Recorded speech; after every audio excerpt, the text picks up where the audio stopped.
All right, let's talk about Old Ezra 7 Straight Rye Whiskey. Made from Luxro, but I guess it's sourced from their parent company, MGP.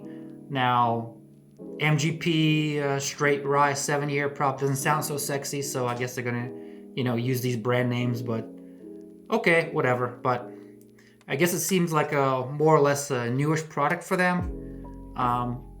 It seems kind of limited edition because yeah, I had a hard time finding this. Paid $67 for it, and I know I've seen it, $150.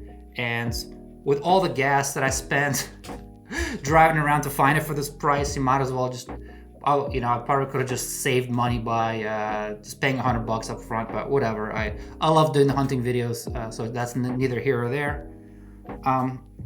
Also, kind of reassured that it says straight rye here. Unlike, so that means other additives can be mixed in. I know it seems like Angel's Envy rye doesn't say straight on it, so it probably has some maybe up to 2.5% of like coloring and flavoring. I don't know if 100% if they do it, but it seems a little suspect. And one more thing. Now that I've been thinking about it a lot, I'm a big proponent of people not reviewing a bottle off of a fresh crack, because if I was to do that, pop the seal, pour it, I'd say, oh, okay, this stuff's pretty good, and then moved on.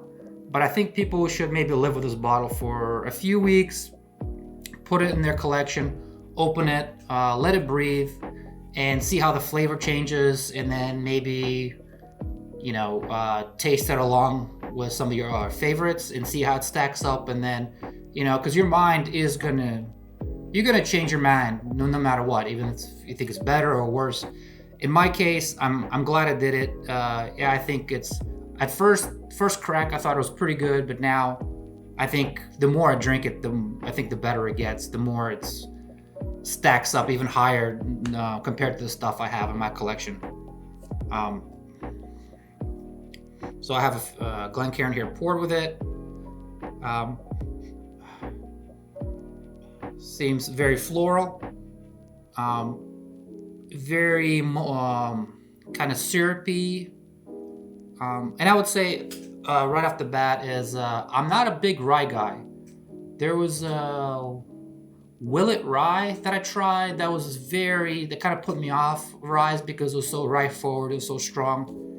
And then I haven't been drinking ryes because I thought I just don't like ryes, so I've been avoiding them. And bottles like this reminded me that, you know what, I actually like rye. I don't like overpowering rye. And this is a mix of two, I think 91% rye and something that's like 51% rye. But yeah, so let's get into the palate here.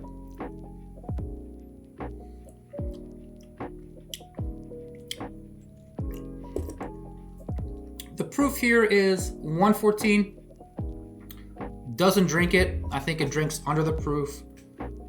Seems pretty soft. Right off the bat, I think you taste some kind of like maple syrup, molasses, very sweet. It's got like a layer of rye, but a soft one. And then for me, a little bit of a rye tingle goes a long way.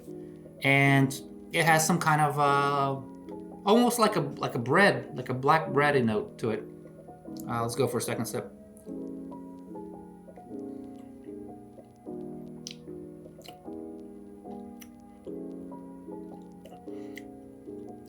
Definitely some classic spices like a cinnamon. There is a black pepper to it, but it almost reminds me of a year ago when I was first getting into bourbon. I got a bottle of Templeton rye that's been finished in sherry casks, and this is similar. And I remember I crushed that bottle pretty quickly. So now that I can, and then now that I think that they're both coming from MGP, I can kind of taste the similarities. I wonder how this would stack up. I haven't tried, but my buddy really recommended Templeton Rye 10-year. He really loves that one. I should compare these two. and very unique, very unique too. Like a couple days ago, I was sharing my bourbon collection with a person that doesn't actually drink bourbon at all. I poured a little bit of Knob Creek 12, Elijah Craig, basically just the whole gamut of things. Just a tiny bit, and we tried a lot of bottles, and out of all the bottles, as far as I asked them at the end, like, well, which one was your favorite, or which one kind of stand out to you? Like, this is one of them. So that's the thing. It's like once you taste this, you in the beginning you might think, oh, this is pretty good. But then once you have it in your collection, it would, and then you compare it to the other stuff that you have in your collection, then you kind of realize like, oh wow, this one like really stands out. It has like a really unique profile. So for me, I highly recommend it. I love it. You should. This bottle is definitely worth the hunt.